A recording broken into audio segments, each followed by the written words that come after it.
And my question for this morning is, we can have compulsory HIV testing before marriage and every year after marriage? That is a good question. Right? Now, as I said during my presentation, what people are being encouraged to do is to find out about their status. The thing with HIV and AIDS, you don't know whether you have it or not. That is the thing. And there's only one way of knowing whether you have it, is to take a blood test. And as a result of the blood test, you will know your status. And that is why this is a dangerous disease. You don't know. And you already know the ways you can get HIV and AIDS. And sometimes you can get it by the most indirect way, most innocently. Get it, and it remains with you for the rest of it. And depending on your state of health, it won't affect your life. But gradually, HIV will eat up your immune system, because that's what it does. Now, whether we should have compulsory testing. No country in the world has that law to have compulsory testing. Why? Because it's the individual's right. It's your right and my right. And you cannot legislate against that. It's your right to find out your status. All I can do is to tell you, you should find out about your status. And in some countries, it's the in thing to do, to go and get tested. And in the clinics, they give you a disc, very fancy disc, HIV negative. And you can wear it around your neck, or on your watch band, on your wristband. Yeah. And you look, yeah, HIV status. But that's it. They know their status. But the thing is about HIV is you don't know whether the other person is HIV negative or HIV positive. And that's the danger with this disease. So, for those people who want to get married, it's up to them to find out each other's status, or they can have a test every year, or every 2 years, or every 3 years. But they'll be foolish if they had a negative test in the first place to go every 2 years in order, if they're faithful to each other. Okay? This is the thing. That's what we've got to, it's a very common sense approach, HIV AIDS.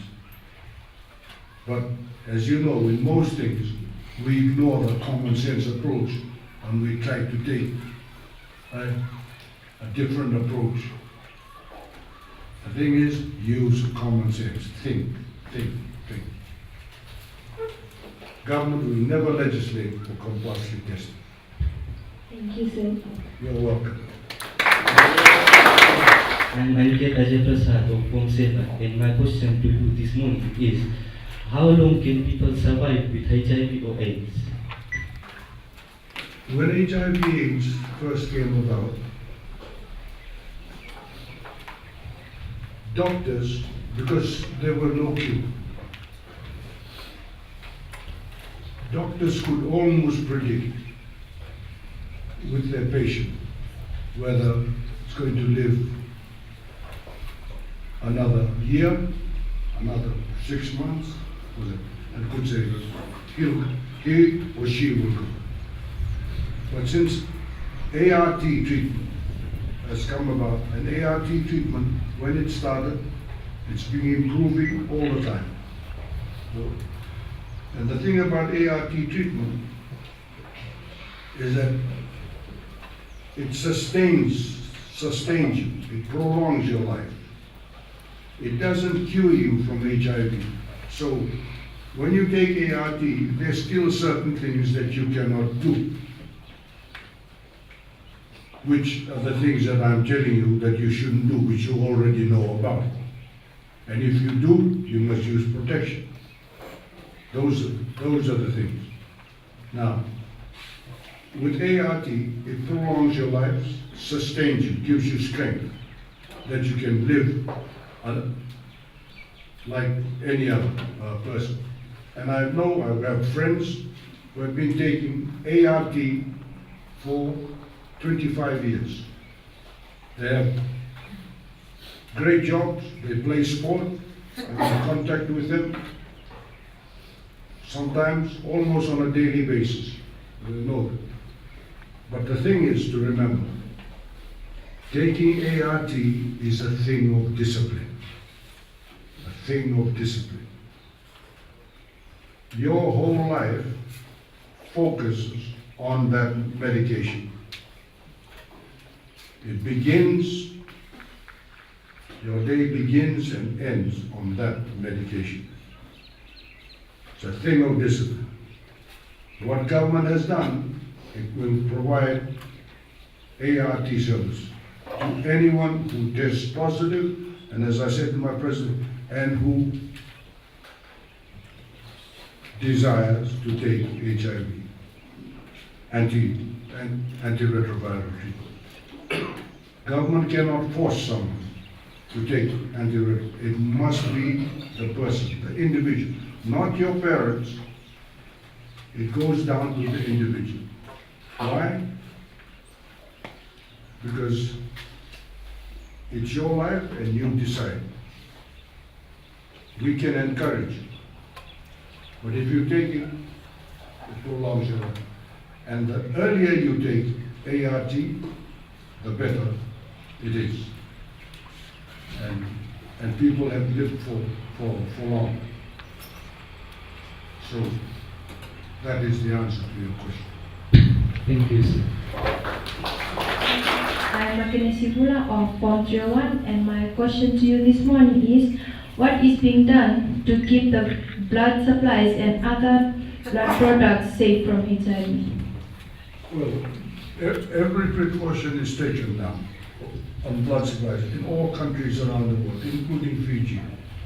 Now, we had a contaminated case of blood some years back, but that was many years ago. Now, when you go and give blood, they do all the tests. First of all, they ask you questions, whether you've been a regular blood donor or it's your first time, and they will tell you, when we take your blood, we'll do the tests. And they test for everything there. And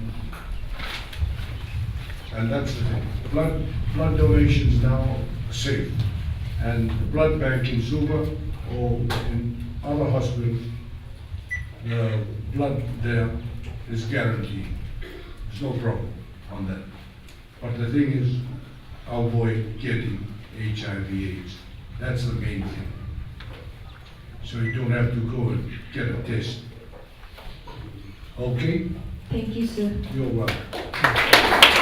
My question to you this morning is the medication for the people living with HIV/AIDS free in our country? Yes. The government has said that it will foot the bill for all those people who test positive and who agree to take HIV. Now but it's a two-part thing. Government has agreed to foot the bill, but it's your part, or my part, if we have HIV, to fulfill our part and take it daily. And you have to take HIV treatment daily. And as I said, It's a thing of discipline. Thing of discipline. Why has government said that it will foot the bill? Because you and I, yes you, and I, we can't afford the bill. Unless you're a very rich person, you can afford the bill. That's why government has agreed to foot the bill. First of all, as I said, it's a moral obligation of government to look after the welfare of its citizens. But that's the part that government plays. It will provide the treatment, but you have to play your part. It's a two-way thing. It's a very costly exercise. But everyone who's HIV positive has access to treatment. Now, HIV treatment is given out in the 3 hub centers and in the hospitals.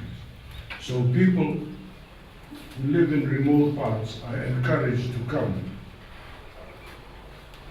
to live with their families or their matagali or their clan in the hub centers where they can get the supply of